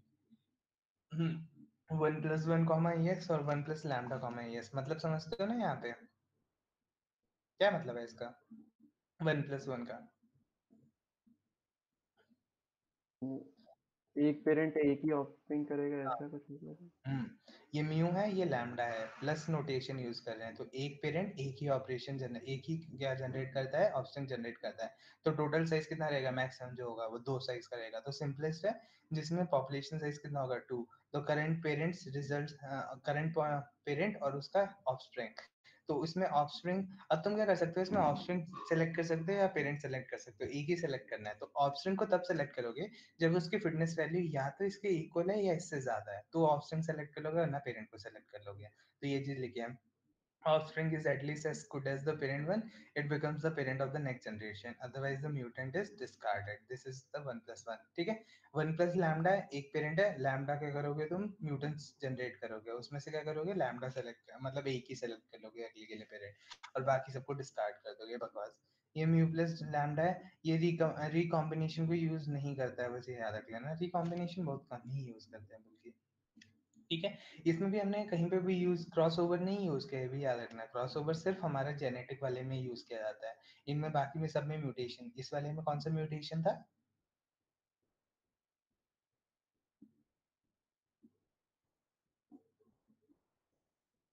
गॉसियन म्यूटेशन था। गॉसियन म्यूटेशन यूज किया जाता है। ऊपर वाले में कोई म्यूटेशन नहीं था, गॉसियन म्यूटेशन की वजह से जो ऑफस्प्रिंग जनरेट होते हैं वो ग्रेटर देन m होते हैं। इन द सेंस पेरेंट्स से ज्यादा ऑफस्प्रिंग जनरेट होते हैं। वे दो तरह की स्ट्रेटजीज होती है, अलग अलग स्ट्रेटजीज के हिसाब से अलग अलग चीजें होती है, वो मैंने तुम्हें समझा दी है। कितने पेरेंट्स जनरेट होते हैं वो भी समझा दिया है। अब अगला है unified view of simple as. हाँ, ये है कि कैसा तुम अगर देखना चाहोगे तो कैसा दिखेगा तुम्हें उसके अंदर, तो उसको रिप्रेजेंट कर रहा है। तो ये लास्ट टॉपिक है। इसमें लास्ट टॉपिक की बात की जाए तो कोई भी ईए है ऑब्वियसली कैसे दिखेगा, एक पॉपुलेशन होगी, उसमें से तुम पेरेंट को सेलेक्ट करोगे, उसमें पेरेंट्स आएंगे, पेरेंट्स के ऊपर तुम रीन कॉम्बिनेशन कर सकते हो, मतलब इन द सेंस क्रॉस ओवर कर सकते हो, फिर म्यूटेशन कर सकते हो, मर्जी है जो करना चाहो, फिर उधर से ऑफस्प्रिंग जनरेट होंगे, सर्वाइवर की सिलेक्शन की जाएगी, चलता जाएगा, ऐसे घूमता जाएगा। देखो यहाँ पे सर्वाइवर बार बार चल रहा है, इनिशियलाइजेशन एक ही बार परफॉर्म किया जा रहा है, एंडिंग में टर्मिनेशन। तो उसके अंदर चार चीजें होती है, एक पेरेंट की पॉपुलेशन होती है, एक सर्वाइवल की पॉपुलेशन होती है, एक पेरेंट का सिलेक्शन मेथड होगा, एक सर्वाइवल का सिलेक्शन मेथड होगा। यही चार चीजें तो होंगी, इन्हीं चारों के बारे में पढ़ना है। तो पहले पॉपुलेशन मैनेजमेंट। तो पॉपुलेशन मैनेजमेंट में तुम कैसे अपने पेरेंट और चाइल्ड के पॉपुलेशन को क्या करोगे, मैनेज करोगे। तो दो तरह के पॉपुलेशन मैनेजमेंट मॉडल एग्जिस्ट करते हैं, एक जनरेशन और एक स्टेडी स्टेट। जीएस से याद रख लेना, जनरेशनल और स्टेडी स्टेट। जनरेशनल वाले क्या होता है, इसमें हर इंडिविजुअल एक ही जनरेशन के लिए सर्वाइव करेगा। इन द सेंस ये म्यू कॉमा लैम्डा स्ट्रेटेजी है। म्यू कॉमा लैम्डा स्ट्रेटेजी में क्या होता है कि हम सारे पेरेंट्स को एक बार ऑप्शन जनरेट के बाद क्या कर रहे हैं, डिस्कार्ड कर रहे हैं ना, उनको तो कंसिडर ही नहीं कर रहे, तो वो सिर्फ एक ही जनरेशन के लिए रहेंगे ना। तो वही है, तो entire set of parents is replaced by the offsprings. तो जो ऑफस्प्रिंग जनरेट हो रहे हैं वहीं से तुम अपने पेरेंट्स को क्या करोगे, जनरेट करोगे। स्टेडी स्टेट में इसमें कोई भी कितने भी दिन रह सकता है, और कोई भी किसी जो जिसकी अच्छी फिटनेस वैल्यू उसी को क्या किया जाता है, रिप्लेस, मतलब खराब फिटनेस वैल्यू उसको रिप्लेस किया जाता है, और एक ही ऑफस्प्रिंग जनरेट होता है एक जनरेशन के अंदर, मतलब म्यू प्लस वन स्ट्रेटजी है ये। म्यू प्लस वन, ये म्यू प्लस वन है, ये म्यू लैम्डा स्ट्रेटजी कह सकते हो इस चीज को, ठीक है। जनरेशनल और स्टेडी स्टेट समझा है। जनरेशन में एक ही जनरेशन के लिए रहेगा, फिर उसको क्या कर देंगे, डिस्कार्ड कर देंगे। स्टेडी स्टेट में कोई भी डिस्कार्ड हो सकता है, बस ये होता है कि एक ही ऑप्शन जनरेट होता है एक जनरेशन में। जनरेशन क्या है, वो होता है कितने प्रोपोर्शन ऑफ पॉपुलेशन जिसको रिप्लेस कर रहे हो। और द टोटल पॉपुलेशंस में जो तुम्हारा जनरेट हुआ म्यू और लैम्डा का टोटल पॉपुलेशन, उसमें से कितनों को तुम क्या करोगे, रिप्लेस करोगे, उसको क्या जाता है, जनरेशन गैप कहा जाता है। ठीक है। तो हमने पहले पॉपुलेशन मैनेजमेंट पढ़ लिया कि पेरेंट पॉपुलेशन और सर्वाइवल पॉपुलेशन के बारे में पढ़ लिया। अब इनके बारे में पढ़ेंगे सिलेक्शन मेथड्स के बारे में। ठीक है। तो सिलेक्शन किसके बेसिस पे होती है, फिटनेस बेस्ड सिलेक्शन होती है। ठीक है। तो सिलेक्शन दो जगह हो सकती है, एक जहाँ पे पेरेंट को सेलेक्ट करना होगा, एक जहाँ पे सर्वाइवर को सेलेक्ट करना होगा। तो सर्वाइवर सिलेक्शन इंपॉर्टेंट होता है। इंपॉर्टेंट क्यों होगा, क्योंकि सर्वाइवर हमें ऐसे सेलेक्ट करने हैं कि हमारे जो फिटर इंडिविजुअल्स हैं वो किक भी नहीं होने चाहिए, इन द सेंस वो मरने भी नहीं चाहिए, और दूसरी चीज डाइवर्सिटी भी क्या रहनी चाहिए, मेंटेन रहनी चाहिए। फिट इंडिविजुअल्स को निकाल दोगे तो हमारे ऑप्टिमाइज तो कर ही नहीं पाओगे कभी भी। तो वही चीज कहना चाहते हैं वो। ठीक है, तेज तो नहीं बोल रहा ना, समझ आ रहा है ना।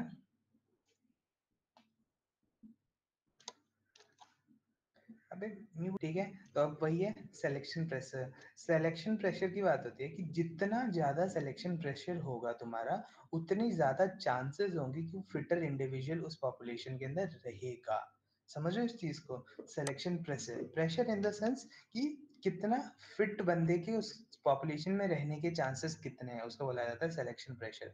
अगर मैं दिखाऊं तुम्हें, मतलब समझाने की कोशिश करूं थोड़ा सा, तो जनरेशनल मॉडल में देखो, इसमें सिलेक्शन प्रेशर और ऑलमोस्ट जीरो के हिसाब से बोल सकते हो, क्योंकि इसमें हम फिटेस्ट की बात ही नहीं कर रहे हैं। हम पेरेंट्स में भी अगर फिटेस्ट इंडिविजुअल होगा, उसको भी क्या कर रहे हैं, रिमूव करते जा रहे हैं। तो इसका सिलेक्शन प्रेशर क्या होगा, जीरो होगा, लेकिन इसका सिलेक्शन प्रेशर क्या होगा, बहुत हाई होगा। क्यों, क्योंकि इसमें फिटर इंडिविजुअल की बात करें कि हम जो फिट होगा उसको रिमूव नहीं करेंगे। तो वो होता है सिलेक्शन प्रेशर, जहां पे हम फिटर इंडिविजुअल के रहने की प्रोबेबिलिटी अगर बढ़ जाती है, बोल जाता हूँ कि मैं सिलेक्शन प्रेशर भी क्या होता जा रहा है, मेरा इंक्रीज करता जा रहा है। तो वो होता है सिलेक्शन प्रेशर तुम्हारा। ठीक है। तो अगर selection pressure increases, fitter individuals are more likely to survive और बी चूजन एज पेरेंट्स। ठीक है। अब ये छोटी छोटी चीजें, हाँ अब आएगा तुम्हारा parent selection methods. Parent selection methods की बात की जाए, ये 5 तरह के होते हैं, और यही 5 हैं शायद, इसके बाद कुछ नहीं होना चाहिए। एक बार देख लेते हैं, नहीं है, चलो ठीक है। तो पहली बात की जाए, सिंपल से, वो सिंपल से है। तुम्हारे यहाँ पे स्टोकेस्टिक टूर्नामेंट भी आएगा इसी के अंदर, तो देखो सबसे पहले आता है फिटनेस प्रोपोर्शनेट सिलेक्शन, कि फिटनेस को प्रोपोर्शन के हिसाब से दे रहा हूँ, उसके बाद उनको क्या कर रहा हूँ, सेलेक्ट कर रहा हूँ। तो ऑब्वियसली नाम से देखोगे अगर फिटनेस के प्रोपोर्शन के हिसाब से सिलेक्शन कर रहा हूँ, तो जिसकी ज्यादा फिटनेस होगी उसके पेरेंट में सेलेक्ट होने की प्रोबेबिलिटी भी क्या होगी, ज्यादा होगी। ज्यादा होगी। तो इसमें सिलेक्शन प्रेशर क्या होगा, ज्यादा होना चाहिए। ज्यादा हो जाएगा। ठीक है, तो वही है, हर इंडिविजुअल के पेरेंट बनने की probability is proportional to its fitness.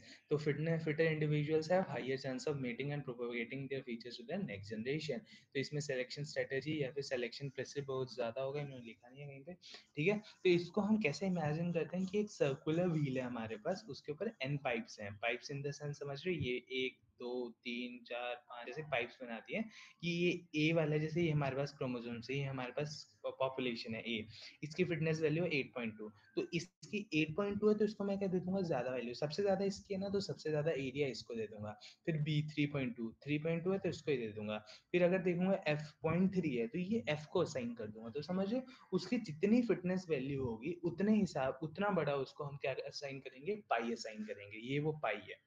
ठीक है, इसको रोलेट व्हील कहा जाता है। रोलेट व्हील अगर तुमने वहां पे देखा होगा, क्या बोलते हैं जहाँ पे होता है, अरे वो झूले वगैरह लगे होते हैं, क्या बोलते हैं उसको, मेला, हाँ मेले के अंदर देखा होगा, उसमें घुमाते हैं, फिर वो एक एक एक जगह फिक्स पॉइंट होता है जहाँ पे आके वो क्या करता है, रुक जाता है। गेम्स में भी होता है यार कई जगह पे, फिर वो बता देता है, लॉटरी वगैरह में पहुंचाता तो बोलता है कि ये नंबर है यही। तो ये फिक्स पॉइंट क्या होता है, ये हमें पेरेंट सेलेक्ट करने में हेल्प करता है। हम क्या करते हैं, इसको घुमाते हैं, इसको घुमा के ये जहाँ पे रुकेगा वही तुम्हारा क्या हो जाएगा, पेरेंट हो जाएगा। अब देखो यहाँ पे जो फिटर वैल्यू है, फिटर वाला इंडिविजुअल है, इसका पाई भी क्या है, बड़ा है, तो ऑब्वियसली इसके यहाँ पे आने की चांसेस क्या होंगे, ज्यादा होंगे। तो सिलेक्शन प्रेशर क्या हो जाएगा, ज्यादा हो जाएगा। तो वही समझाने की कोशिश की है, एक सर्कुलर व्हील है जिसमें एन पाइज है, हर को हम उतना पोर्शन ऑफ सर्कल दे रहे हैं जो रिप्रेजेंट करे उसके फिटनेस वैल्यूज को। तो वही चीज़ है, एक पॉइंट को सेलेक्ट कर लेंगे जिसको चूज कर देंगे, व्हील के सर्कमफ्रेंस को, व्हील को रोटेट करेंगे, जो रीजन उस व्हील के सामने आएगा, तो फिक्स पॉइंट के सामने आएगा, उसको पेरेंट के साथ चूज कर लेंगे। सेकंड पेरेंट चूज करने के लिए फिर से उसको क्या करेंगे, घुमाएंगे। तो ऑब्वियसली जो फिटर इंडिविजुअल है उसके वहां पे आगे आने की चांसेस क्या हो जाएंगे, बढ़ जाएंगे। तो choosing an individual depends directly on it's fitness. ठीक है, ये बकवास चीज लिखी हुई है। स्टोकेस्टिक यूनिवर्सल सैम्पलिंग, ये पहला था, ये कौन सा फिटनेस प्रोपोर्शनेट। अब दूसरा पढ़ रहे हैं, गलत लिखा है इन्होंने, पता नहीं क्यों बोल रखा है। ये दो तरीके के मेथड बोल रखे हैं, लेकिन समझाया रूलेट व्हील है। अब दो तरह क्यों बोले मैं तुम्हें समझा के बताता हूँ क्यों बोला जाता है, लेकिन ये याद रखना है स्टोकेस्टिक दूसरा वाला है। अब देखो क्या है, स्टोकेस्टिक वाले में क्या है, इसमें क्या था, एक ही फिक्स पॉइंट था, समझो एक ही फिक्स पॉइंट था, कि एक टाइम पे तुम एक ही सेलेक्ट कर रहे हो। लेकिन इसमें क्या होगा, दो फिक्स पॉइंट्स होंगे, तो एक टाइम पे तुम दो पेज को क्या कर पाओगे, इजीली सेलेक्ट कर पाओगे। तो ये डिफरेंस होता है स्टोकेस्टिक और जो भी है रूलेट व्हील सिलेक्शन वाले में। तो समझा इसको दो तरह के इम्प्लीमेंटेशन भी क्यों कहा गया है।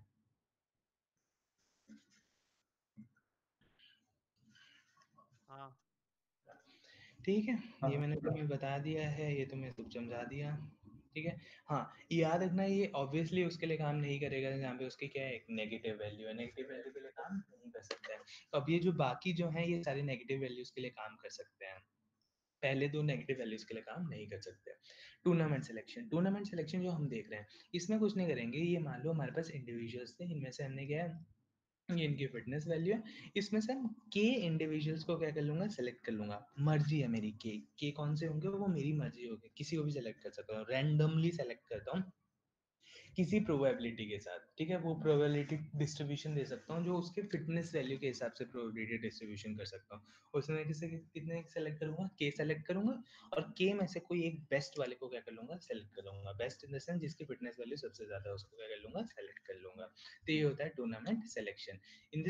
In K wave tournament selection, we select K individuals from the population at random, select the best one out of these to become a parent। इसको तब तक रिपीट करूंगा अगर नेक्स्ट पेरेंट भी चाहिए होगा।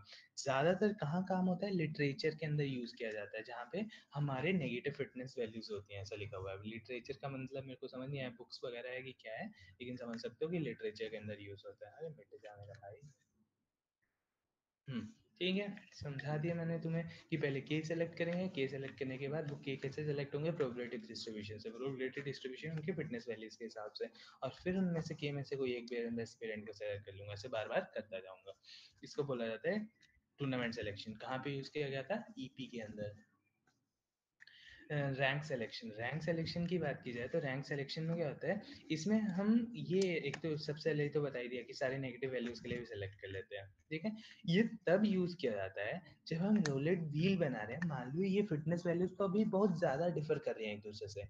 अगर ये फिटनेस वैल्यू बहुत पास है एक दूसरे के 8.1 8.0 8.05 7.95, तो जो एरिया आएगा वो लगभग क्या हो जाएगा, सेम हो जाएगा।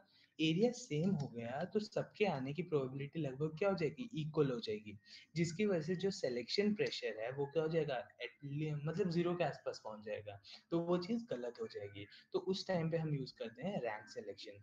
रैंक सिलेक्शन में क्या करते हैं, हम हर इंडिविजुअल को रैंक असाइन करते हैं उनके फिटनेस वैल्यू के हिसाब से। मतलब कि इसके सबसे ज्यादा है, हाँ नहीं अच्छा इसका सबसे ज्यादा है तो इसको रैंक क्या दे दूंगा, 1 दे दूंगा। फिर बी सॉरी उल्टा दे दूंगा, डिसेंडिंग ऑर्डर में, मैंने गलती किया है, डिसेंडिंग ऑर्डर में दिया जाएगा, ठीक है। जिसका रैंक सबसे ज्यादा उसको दे दूंगा, फिर उसके बाद तो अगले को दे दूंगा, फिर अगले को दे दूंगा। तो फिर मैं जो चूज करूंगा वो प्रोबेबिलिटी के हिसाब से चूज करूंगा। और प्रोबेबिलिटी क्या होगी, जिसकी हायर रैंक होगी उसके चूज करने की ज्यादा प्रोबेबिलिटी हो जाएगी, बस इतना याद रख लेना। In this we remove the concept of fitness value while selecting a parent. However, every individual at the population is ranked according to their fitness. The selection of the parents depends on the rank of each individual and not the fitness. Higher ranked individuals are preferred more than the lower ranked ones. समझ आ गया। Uniform selection तुम्हारी एक uniform random distribution कर दूंगा और किसी को भी सेलेक्ट कर दूंगा, ये अनबायस्ड होता है, समझ रहे हो। एक डिस्ट्रीब्यूशन दे दी और उसके हिसाब से सेलेक्ट कर लिया, इसमें कोई फिटनेस वैल्यू नहीं कंसिडर कर रहा, इसलिए इसका सिलेक्शन प्रेशर होता ही नहीं है, मान सकते हो, ठीक है। Every individual have the same probability to be selected, ठीक है। ये थर्ड क्या है, तो ये थर्ड क्या है, अच्छा ये थर्ड, अच्छा अच्छा पेरेंट सिलेक्शन है, अच्छा ये कौन सा है, तो सर्वाइवल सिलेक्शन, अच्छा सर्वाइवल सिलेक्शन, ठीक है। ये 5 समझ आ गए, हाँ कोई दिक्कत किसी को। हाँ चलो ठीक है, तो कहाँ था मैं, अच्छा कहाँ था मैं, अरे पेरेंट दिख रहा, हाँ सर्वाइवल सिलेक्शन। तो इसमें सर्वाइवल सिलेक्शन समझो, जब पेरेंट्स हम जब ऑफस्प्रिंग जनरेट हो गए तो किसको सर्वाइव करना है, वो सर्वाइवल सिलेक्शन है। तो सर्वाइवल सिलेक्शन दो तरह के हो सकते हैं, या तो एज बेस्ड हो सकते हैं या फिटनेस बेस्ड हो सकते हैं, ठीक है। एज बेस्ड क्या होते हैं, एज बेस्ड होते हैं कि हम यहाँ पे क्या है, हर क्या एज देखेंगे, एज इन द सेंस जैसे नॉर्मल बंदों में एज होती है ना, तो एज में किसकी जिसकी सबसे ज्यादा एज होती है वो मर जाता है सबसे पहले, ऐसा तो नहीं होता वैसे, लेकिन सोच सकते हैं कि जिसकी सबसे ज्यादा एज होती है उसको क्या कर देते हैं, मार देते हैं, तो वही करेंगे। इसमें भी हम क्या करेंगे, एज कंसिडर करेंगे। एज क्या होती है, वो कितनी बार से इन जनरेशन के अंदर आ रहा है, कब से वो लाइक कर रहा है, इन द सेंस ये 6 बार आया होगा या 8 बार आया होगा, 8 जनरेशन से चलता आ रहा है, 5 जनरेशन से चलता आ रहा है, तो हम हर को क्या करेंगे, एज असाइन करेंगे।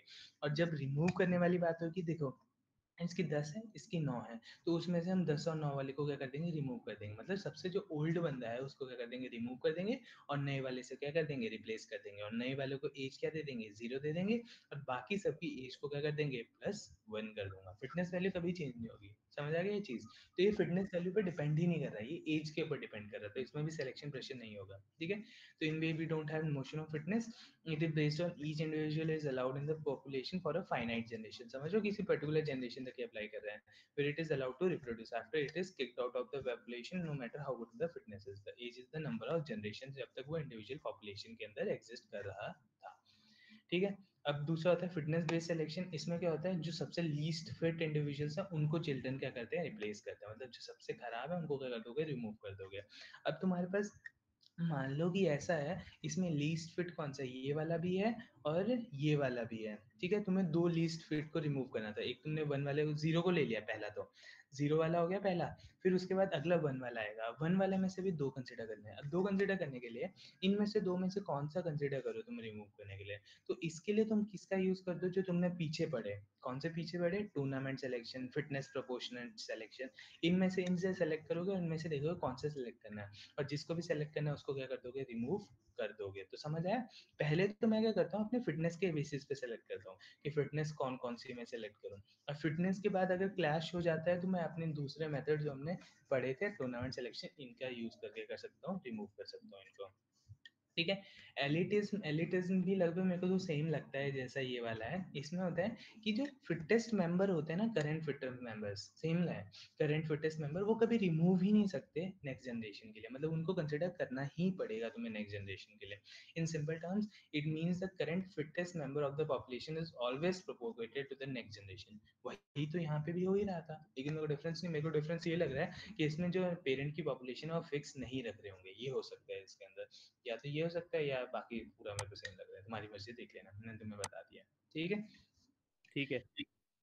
डिफरेंसेस तुम्हें समझ आ जाएगा। जैसे ईपी ईएसजीए में डिफरेंसेस देख लेते हैं। किसमें आता है 1962 में, 1960, 1970। ये कॉलेज के हिसाब से डिफरेंस है। इसको कैलिफोर्निया में दिया था, इसको जर्मन स्कूल में, इसमें हॉलैंड मिचिगन स्कूल में दिया था। इसका ऑब्जेक्टिव क्या था देखा था, बिहेवियरल मॉडल को इवॉल्व करना। इसका काम क्या था, ईएस वाले का भी देखा था, रियल वैल्यूड वेक्टर्स को क्या करना, ऑप्टिमाइज करना, न्यूमेरिकल ऑप्टिमाइजेशन। इसका जीन से याद रखना, जेनेटिक मॉडल को कर जाता है। रिप्रेजेंटेशन फाइनाइट स्टेट मशीन, इसमें रियल वैल्यूड वेक्टर, और इसका मैंने उसी टाइम बताया था बाइनरी स्ट्रिंग्स की फॉर्मेट या रिप्रेजेंटेशन होती है। इसे कैसे किया जाता था, स्टोचैस्टिक टूर्नामेंट के हिसाब से किया जाता है। इसमें एलिटिस्ट वाला यूज किया जाता है, याद रखना, ई से इसको, इसका एलिटिस्ट वाला यूज किया जाता है, इसमें पी से इसका स्टोचैस्टिक वाला, इसमें दोनों यूज किया जाता है, डिटरमिनिस्टिक और स्टोचैस्टिक वाला। ये जो एलिटिस्ट वाला है इसको डिटर्मिनिस्टिक भी कहा जाता है, तो इन दोनों का कॉम्बिनेशन होता है ये। इसमें म्यू प्लस म्यू सिलेक्शन होती है, इसमें दोनों में से कोई भी हो सकती है, क्योंकि इसी में हमने दोनों पढ़े थे, ऐसे भी याद रख सकते हो, क्योंकि ईएस वाले में हमने दोनों पढ़े थे, इसलिए इसमें दोनों पॉसिबल होंगी। इसमें म्यू प्लस म्यू होंगी, इसमें children replace in the sense पूरा रिप्लेस कर देगा पेरेंट्स को। ये तो तुम अपने नॉर्मल एवोल्यूशन की तरफ याद कर सकते हो, इसको हमने पढ़ाई था, ठीक है। इसमें म्यूटेशन कौन सा होता है, इसमें भी गॉसियन ही बोलते हैं इन्होंने, वैसे इसमें गॉसियन होता है, वैसे इसमें म्यूटेशन का उन्होंने कहीं बताया नहीं था। इसमें गॉसियन पर्ट्यूवेशन है, ओहो अच्छा मेरे को याद नहीं था। चलो ठीक है, इसमें गॉसियन पर्ट्यूवेशन है, इसमें गॉसियन म्यूटेशन यूज किया जाता है। बाकी दोनों इसमें है कि सेल्फ से अडेप्टिव, ये छोड़ दो इस चीज को। इसमें फिक्स साइज म्यूटेशन किया जाता है इसके अंदर, ठीक है। इन तीनों का ऐसे याद रखना।